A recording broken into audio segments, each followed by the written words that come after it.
founder and president of Quebec Foods, Mr. Onapoma Martins, has revealed an innovative initiative aimed at ensuring food security and empowering farmers across Nigeria. Speaking with the press during a courtesy visit to the National Assembly, he emphasized the need to provide access to food for the less privileged and vulnerable populations. My name is Onapoma Martins, the founder and president of Quebec Foods, the promoters of the initiative Make We Go Farm, and also the Food Production Contribution Program. We are here live in the House of Rep today, being the 8th day of November 2024, on the second meeting engagement with the the National Food Stamp Program, which we are fully now part of. To also share one of few ideas, today we visited the senator representing Kwara State, and also the director in charge of the Committee on Agriculture and Production and Services. So for Nigerians, I still want to make them to understand that there is hope as far as this government is concerned.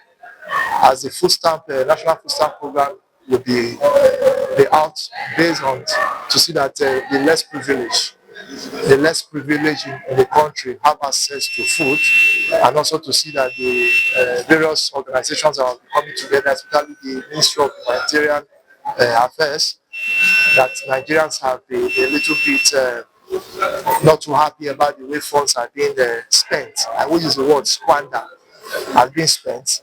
These are initiatives put together by the government through the National Assembly with a bill that is almost done, to see that every Nigerian do not go to bed hungry.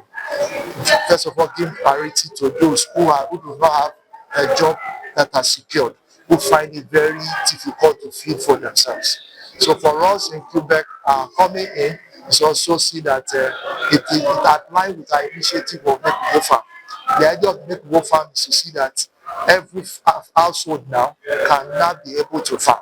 Just like I presented to investors and participants and government agencies that actually participated on the just concluded 7th Nigerian Diaspora Investment Summit, that is actually co-host with the Nigerian Diaspora Commission, which chaired by Honorable Abite Dabiri, and the summit people who are also based in various parts of the world, all came on this December to ensure that Nigerians share their business ideas from agri-sector, agribusiness, health, communication, education, so that we can make this country move forward. So for those of us who are hungry, please let's just be a little bit calm and exercise more patient. A lot of things are ongoing, and for us in Quebec, our next move for 2025 is to see that we exploit the opportunities around the train stations in Nigeria. How do I mean the train station from FCT Abuja to Kaduna? We have a lot of stations there. What Quebec is trying to do with the Make We Go Farm initiative is to see that we'll be able to secure 500 hectares per each train station, and we'll be able to commercialize 300 hectares so that every household can be able to farm.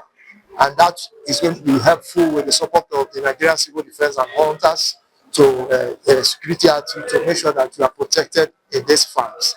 So at that point, we'll be able to move food or farm produce from point to point using the train rail services within FCT to Abuja, from Itakpe to Ojewu, from Yaba, Lagos to Ibadan. So a lot will be changing come 2025.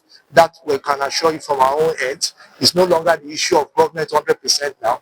Government is there, they are doing their part. It's not left for every household to be able to farm. So our target is for this to go across 25 states so that we can have 200,000 hectares across the country and 200,000 farmers household, which make up of 6 per household, to not be fully engaged in agriculture.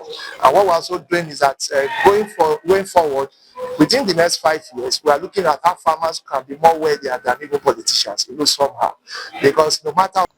Martins highlighted the importance of collaborative efforts between government agencies, organizations, and individuals to drive this vision forward. He disclosed proposals securing 500 acres of land near train stations, commercializing 300 acres, and engaging households in farming and others. What we do, we all end up with food. If you can agree with me, what brings people together mostly is food. When it also comes to food, people can get agitated, people can get angry, people feel defeat, cheated, and all that like that. So what we're trying to do is that farmers cannot be able to enroll into NHIS, be able to go into enroll into National Housing Fund, cannot be able to become taxpayers. All this is possible with the Make We Go Farm initiative alongside with the food stamp program. The food stamp program is to make sure that the school shiners are done perfectly and get to the really vulnerable. Why the Make We Go Farm initiative is to ensure that production is increased. For rice, it's possible, and that is why our last fourth edition of the Make We Go Farm workshop that was done September 11th, right? 14th, sorry. September 14th at the Akwa Ibom House. Our key focus was on climate smart agriculture with a key focus on cassava and rice value chain. And I'm very happy that the senior legislative assistant to Senator Mustafa that really made a lot of impact today, making us understand that Kwara State is actually open for such opportunity. If you know, Kwara State lands very fertile for cassava and things can really work out very well. That's why cassava has a very high export value, and it has a lot of byproducts, especially ethanol and all that, and starch and all that. But we're focusing more on gari, cassava starch, and flour, and because companies like Nigerian breweries, they don't even have enough to produce. And most of you know the mama, they call it queen of cassava. Even to, despite the capacity she operates, she also has shortage of cassava because the insecurity issue has actually affected production. So with the Make We Go Farm initiative, things can work better and see that our key focus, we focus in food crops, fruits, vegetable, and livestock. But for 2025, it's going to be a game changer for rice and cassava because people like swallow, people like rice. And let's you to understand, people now begin to see rice as a time bomb. What was the name they call it? The other thing we gave the International Assembly. That rice is a difficult commodity to be seen. So you don't move it. It's a scarce commodity. So when you are moving, be careful because not like we came in today just to show love and a level of commitment and all that. Even for you moving from the security operatives down to where these officers are, people are agitated because rice now is very expensive.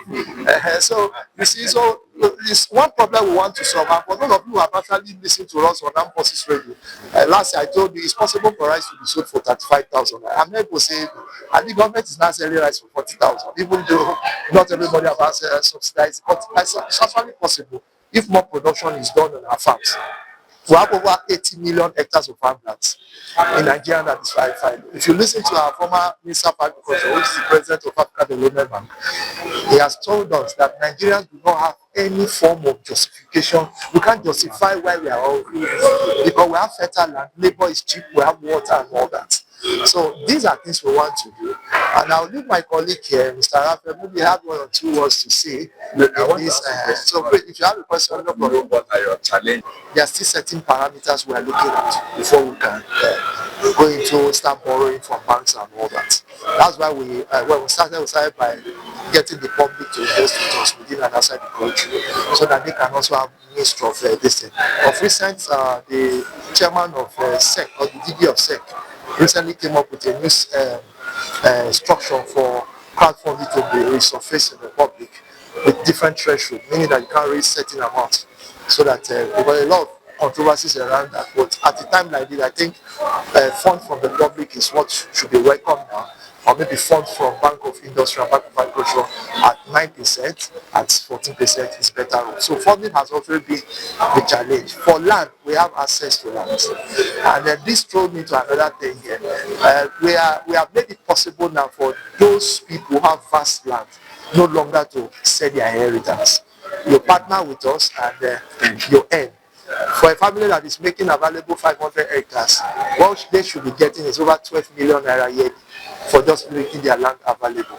Then when we dive into maybe like 100 hectares of cassava planted from that 500 hectares, we can guarantee them of 90 million naira yearly just to make their land available and all that. we are actually investing on security, and for agriculture to strive, every private sector, public sector must give security as a priority. Security operatives are humans. While government is doing their best for security devices, let's also fail to understand that these security operatives are there. They are fathers to some children, they are husbands to some wives. So if we don't really vote certain amount for security, I think we cannot solve this problem. Again, there is no community that we don't have people that are aggrieved. So when we get to such communities too, I'm saying this to advise all agribusiness employees to know that you can't just visit a strong man house, even the Bible says it, without first, they are supposed to hear, appeasing the gods as it is. So first, when you get to a certain agri-based community, there have been issues that probably you are not aware of. You take your time to sort them out, and therefore the herdsmen we talked about, people are invading, there's a way to go about it. Our last program, I actually made it public that close grazing on the commercial structure is what will work. And I want the National Assembly to hear me today. They should revisit that decision on open grazing. It has not really helped this country. Close grazing will work on the commercial ground. The only thing we just need to make fast land available. They have been traveling out of the country. They see how these things work. You don't see cattle, you don't see, it doesn't make sense. So close grazing, because it's for these things are business. They are being consumed. Like Salah was done a few months back. People buy ram as high as for 450,000. These things fill in people's plans. So it's commercial, it's business. So let's treat it as business. Thank God for the livestock ministry, and I give that kudos to our President Bola Ahmed Tinubu for that. Then the minister that will be sitting there should be able to know that maybe they can set up their own military enforcing team, that every cow they see outside should be detained in a cow facility. Advocating for revisiting the National Assembly's decision on open grazing, he explains, he explains closed grazing as a more effective commercial structure. He further encouraged landowners to partner with Quebec Foods, promising substantial financial benefits.